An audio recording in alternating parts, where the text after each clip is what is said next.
I'm your friend, Dr. Charles Apoki.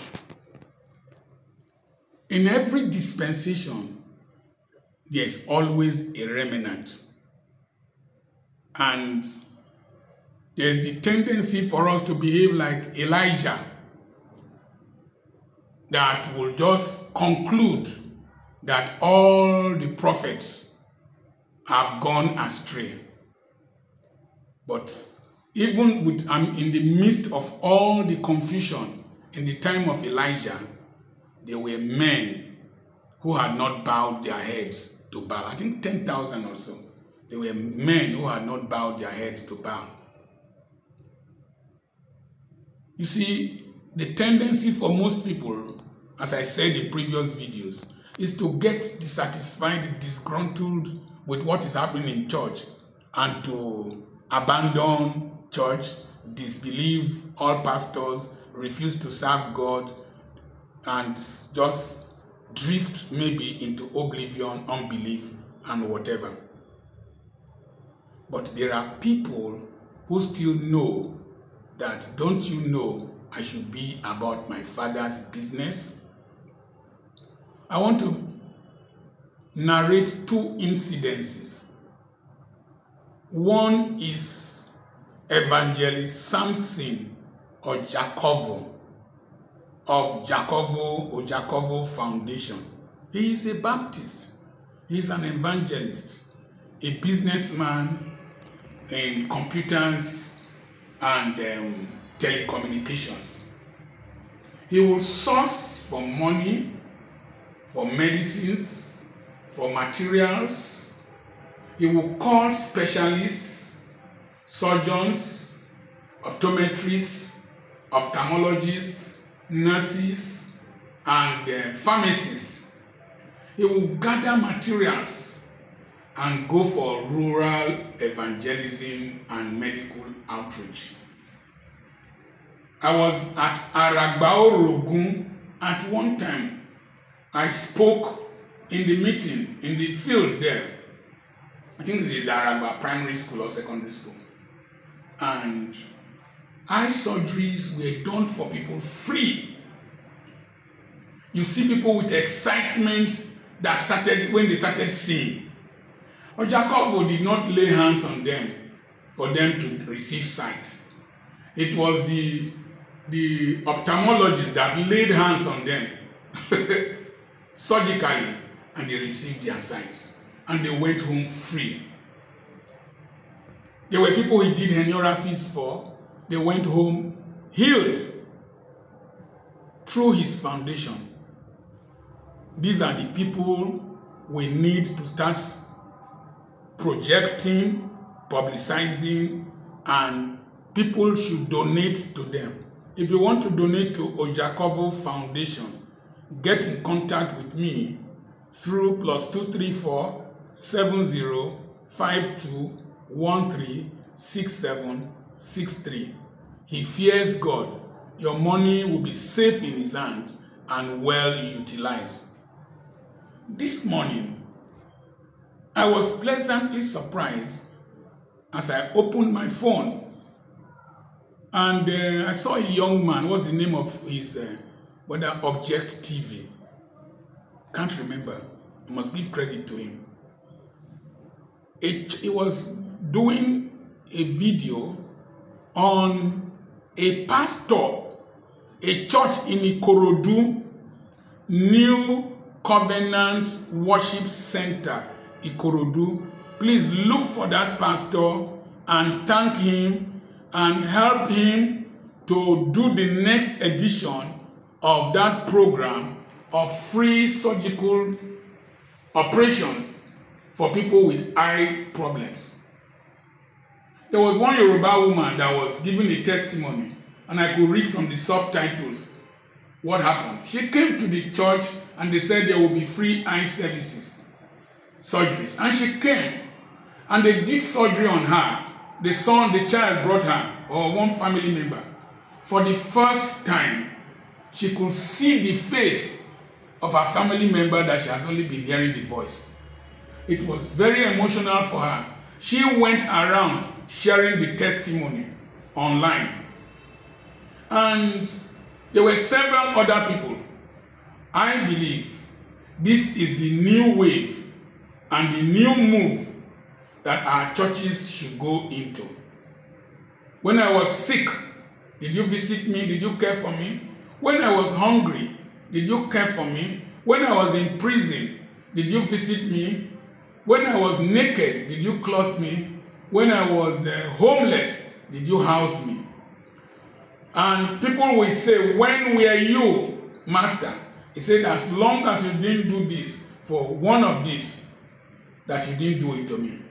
One day, I was walking around Nanze in Owerri, and somebody told me, sir, please give me money to eat. And I turned around and walked away. And he said, sir, not all of us are mad people. Not all of us are beggars. Some of us are really hungry. And I stopped. And I gave him money.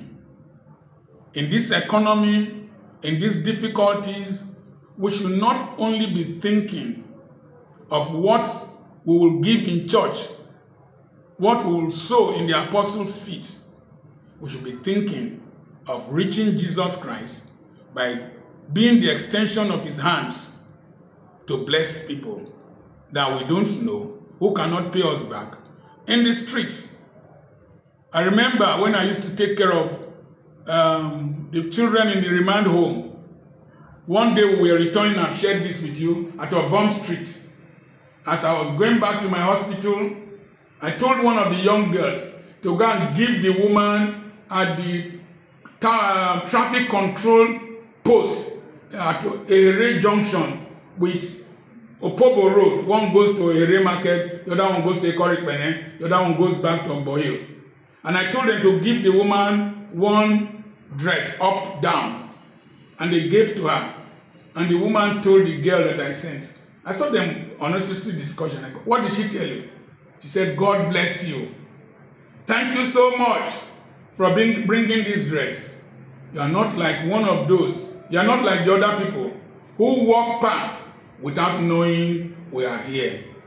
That is the judgment of God against many of us. So many shoes you are not wearing, so many clothes you are not wearing, so many shoes your children are not wearing, so many clothes your children are not wearing, some of you food spoil in your house, several things decay in your house. Why don't you gather some of them? Ask for donations in your church. Gather a lot of these things, sort them out, go and donate to people. There's a lot going on in this country. A lot going on in this country. And God is looking at us and our denominations and our tithe cards and our general overseers and our mamas and our papas and our offices that we occupy. And a lot is going on, hardship, poverty in the street. David Yonggi-Chu went to somewhere in Seoul to preach to a woman. And he said, Madam, I bring you the good news. The woman said, which good news? In this condition. He said, don't you want to go to heaven? The woman said, bring a little heaven close to me. Then I will appreciate the one I have not seen. Are you not afraid of hell? Sir, I'm already living in hell, practicing for the main hell. Many people are looking for a little heaven to be brought close to their doorsteps. Many people are not afraid of hell. They are practicing for hell already. Try as much as possible. Lean on me, we are not strong. You know that song? Try and be the hand of God, the mouth of God, the ear of God, the feet of God. I'm always troubled when I see big burials. People will come from all over the place. How many of you visited that person when he was sick, when he was alive? One of my workers who dug a well for me at a frontal suffered, lived in a house without curtains, without windows. There were windows, but no louvers or whatever. He died poor, died with an illness. that no person bothered to treat. And I was going to the farm.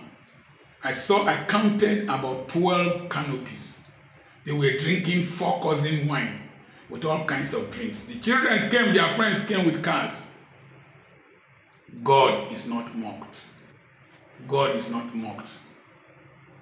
You are drinking wine, eating and dining and laughing and dancing and spraying money on each other.